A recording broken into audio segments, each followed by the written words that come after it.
नमस्कार मित्रों, कैसे हैं आप लोग। आप सभी का अपने YouTube चैनल हिंदी ज्ञान दर्पण में बहुत बहुत स्वागत है। आज हम लोग एक महत्वपूर्ण टॉपिक पर अध्ययन करेंगे और उस टॉपिक का नाम है स्पर्श व्यंजन। तो आज हम लोग देखेंगे कि व्यंजन में जो स्पर्श व्यंजन होता है उसे हम कैसे क्यों कहते हैं कि ये स्पर्श व्यंजन है, उसका नामकरण क्यों किया गया स्पर्श व्यंजन के रूप में। तो हम देखेंगे कि हिंदी वर्णमाला में जो वर्णों की संख्या है वो 52 है। 52 में जो 11 स्वर और 2 अयोगवाह ये हैं। इसके बाद जो व्यंजन है, व्यंजन की जो संख्या है वो 33 है। हिंदी वर्णमाला में व्यंजनों की संख्या 33 है। और हम देखेंगे तो क वर्ग क ख ग घ अंग च छ ज झ इञ ट ठ ड ढ अ त थ द ध न प फ ब भ म, ये 25 की संख्या है जो स्पर्श व्यंजन के रूप में जाने जाते हैं। और इस प्रकार से अगर हम इसको वर्ग में विभाजित करते हैं तो ये क वर्ग और च वर्ग, ट वर्ग, त वर्ग और प वर्ग, प वर्ग। तो इस प्रकार से 5 वर्ग हैं और हर वर्ग में 5 अक्षर ये गिने जाते हैं या माने जाते हैं। तो इसका जो नाम है स्पर्श व्यंजन, तो स्पर्श व्यंजन क्यों है इसके विषय में हमको विशेष रूप से जानने की आवश्यकता है। क्योंकि जब हम कोई भी ध्वनि उच्चारित करते हैं, जब हम कोई भी वर्ण उच्चारित करते हैं तो हम हमारे मुख से जो ध्वनि निकलती है उस या ध्वनि या हवा जो निकलती है उस हवा को हम बीच में मुख मार्ग में कहीं न कहीं उस हवा को रोक करके ये उसे बल्कि हम स्वर तंत्री भी कहते हैं, जो आवाज निकलती है उसको रोक करके हम मार्ग को अवरुद्ध करके अनेक प्रकार की ध्वनियों का हम उच्चारण करते हैं। तो जब हम ध्वनियों को रोकने का प्रयास करते हैं तो हमारे मुख में जो स्वतंत्र हैं, जो रोकने के जो तंत्र हैं, वह कहीं न कहीं आपस में कहीं न कहीं स्पर्श करते हैं। जब स्पर्श करते हैं तो स्पर्श करने के कारण हवा को रोकने के लिए जब हमारे मुख में जो उसके अवयव हैं, जो अंग हैं, जब वो कहीं न कहीं टच करते हैं, एक दूसरे को छूते हैं, तो इसके कारण स्पर्श करने के कारण इसका नामकरण जो किया गया है वो स्पर्श व्यंजन के रूप में किया गया है। अगर हम देखेंगे तो अच्छा स्पर्श कैसे करता है इसको भी आपको समझ लेने की आवश्यकता है। जैसे क ख ग घ अंग, तो क ख तो हम देखते हैं कि यह हमारा जो गला है, जो हमारा जो कंठ है, यहाँ पे ध्वनि को कहीं न कहीं अवरुद्ध किया जाता है, रोकने का प्रयास किया जाता है। रोक करके फिर हम का उच्चारण करते हैं, तो इसलिए यह कंठ से उच्चारित होता है, इसलिए इसे कंठ ध्वनियां कहते हैं।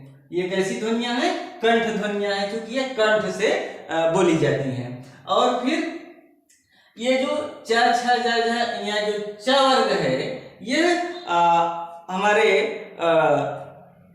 च छ ज यानी कि मुख के ऊपर जो तलुआ है, ऊपरी छत, मुख के ऊपर, मुख का ऊपरी सिरा जिसे आप उसे छत कह सकते हो, और वहां पर हमारी जीवा जो होती है वो टच करती है, उसे मुख के ऊपरी हिस्से को तालु कहते हैं। हमारी जीवा जो है वो तलुए को टच करती है, तो च छ ज झ ये जो ध्वनियां उच्चारित होती हैं, इसलिए इसे ताल कहते हैं, यानी कि ताल ध्वनियां कहते हैं, तालव्य कहते हैं इसे, चाहे ताल कहिए चाहे तालव्य कहिए। और फिर जिसे ट है, ठ है, ड ढ अ, ये जो ध्वनियां हैं ये मूर्धा से उच्चारित होते हैं। मूर्धा का मतलब कि जैसे कि है ट, तो हमारी जीवा जो है मूर्ति है और जो मुख का छत है उसके पिछले हिस्से में जाकर के टच करती है, तो इसलिए इसे जो है मूर्धन्य ध्वनियां कहते हैं। और फिर जो ता वर्ग है या हमारा इस ता वर्ग है, तो हमारा जो दांत है वो कहीं जाकर के हमारी जो जीवा है वो दांत को टच करती है, दांत को छू करके इस ध्वनि उच्चरित होती है, इसलिए इसे दंती कहते हैं या दंत ध्वनियां कहते हैं। फिर पा फा बा भा मा, और जब हम पा को उच्चरित करते हैं तो हमारे होठ जो है आपस में आकर के मिलते हैं, पा फा बा।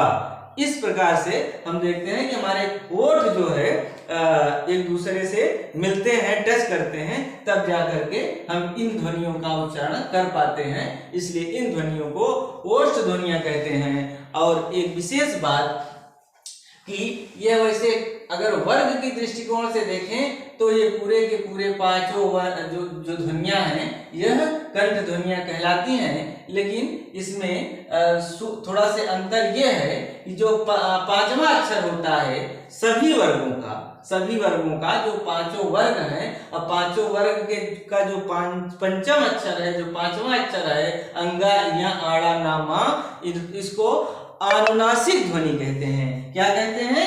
अनुनासिक, अंगा या आड़ा ना मा, ये इन ध्वनियों को अनुनासिक कहते हैं। अनुनासिक का मतलब होता है कि इन ध्वनियों का उच्चारण हम नासिका से करते हैं, यानी कि न।